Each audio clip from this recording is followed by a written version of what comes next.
This week, federal parliament sits for the first time since the election.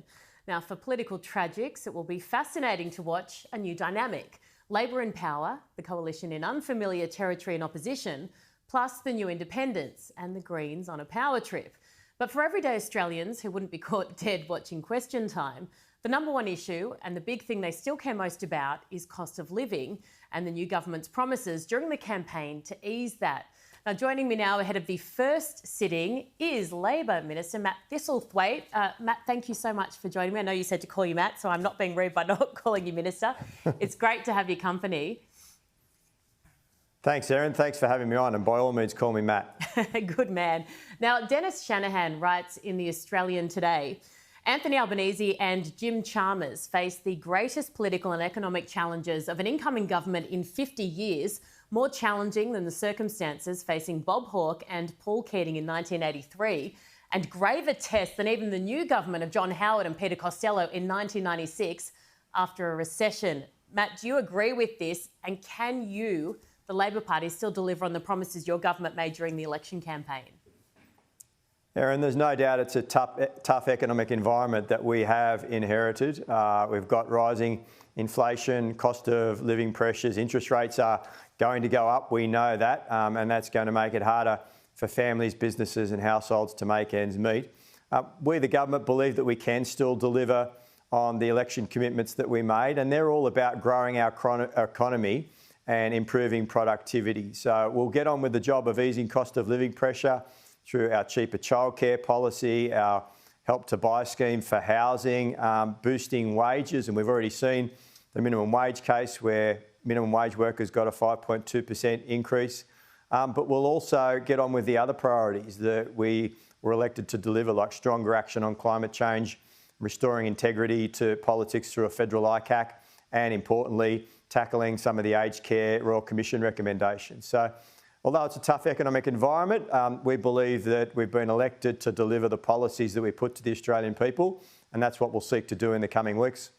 It hasn't been that long since you've taken over government, but do you acknowledge that things have not improved yet?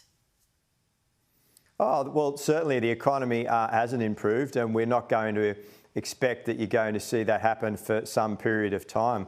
The RBA has already said that there are several more interest rate increases in the pipeline. There's expectations that inflation data that's going to be released later this week could be up around the 7% mark if it's anything to go on international trends. So we know the economic environment is going to get worse, Erin, but what's important is that we try and manage the economy sensibly and stably to create jobs, to boost productivity, and that's really the key. You've got to try and earn more income for the work that Australians are doing, and if you do that, you can grow the economic pie.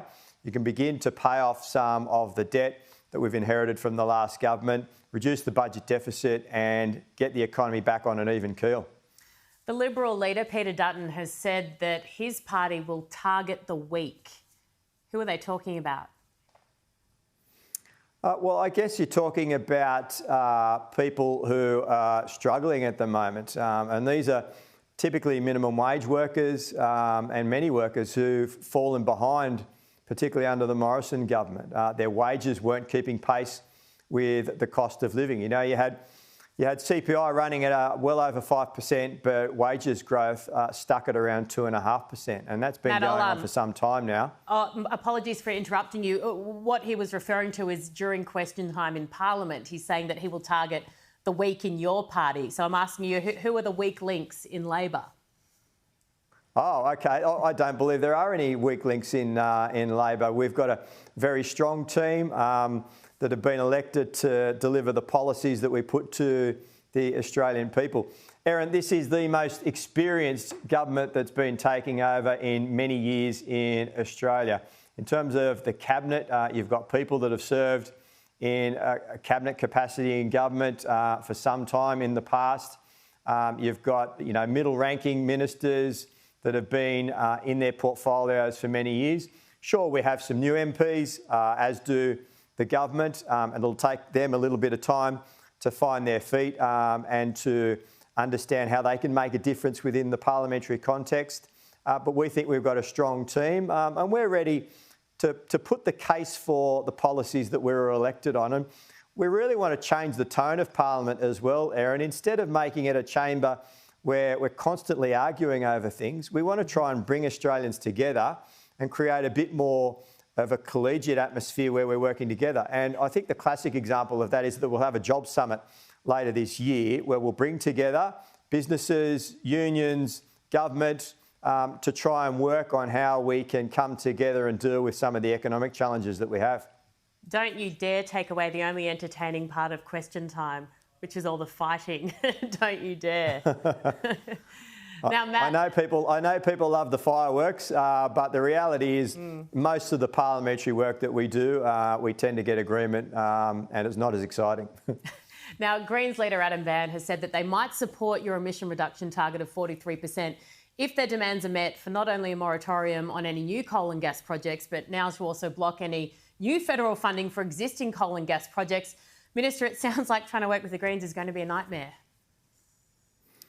Well, look, I think that Adam Bandt needs to be conscious of the fact that the Australian Labor Party was elected with a mandate to deliver our policy when it comes to climate change. It's a 43% medium target for reduction in emissions.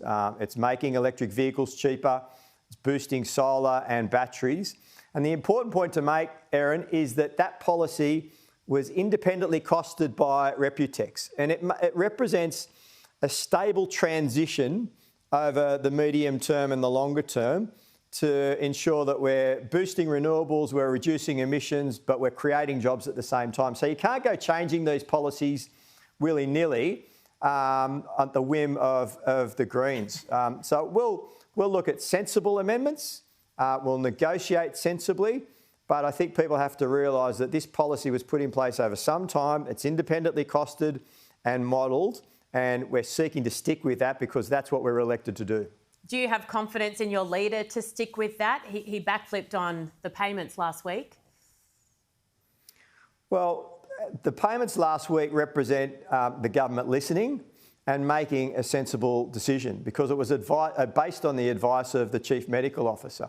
And that's the approach that we'll take in government. We'll make sensible decisions that are in the interest of Australians. And we believe that Australians elected us to take stronger action on climate change. They want a stronger medium-term target. They certainly want electric vehicles to be cheaper. They want them to be comparable to the cost in the United States and Europe. They want access to more electric vehicle and charging infrastructure. And they want a boost in renewables and a slow transition away from fossil fuels. And that's what we're elected to do. And we think that we can get a negotiated outcome that represents that policy and get it through the Parliament so that we're quickly on to reducing emissions and creating jobs. Very quickly, Matt, a horror week for integrity in politics at all levels. It's essentially shot in the eyes of many Australians. How can anyone trust anything politicians say or do?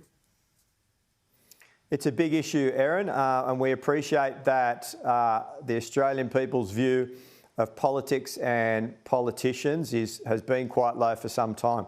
But that's why we've been elected to deliver an integrity commission. That was one of the principal policies I believe that this government was elected on. And people want more transparency and accountability in politics. And we saw only this week the release of the report by Mike Pizzullo into the suspected illegal entry vessel on election day, where the former Prime Minister sought to push the public service to release that information so that the Liberal Party could send out text messages for political purposes. And that was a disgraceful politicisation of the public service. And people are over that. They want integrity to be restored to politics. And we'll seek to do that principally with a federal ICAC that has strong powers to investigate not only public servants, but importantly politicians and their actions. And we'll seek to bring Australians together and act in the national interest and make sure that there's more transparency and accountability in the decisions that we make. OK, Minister. Well, thank you so very much for your time tonight. Really appreciate it and good luck this week.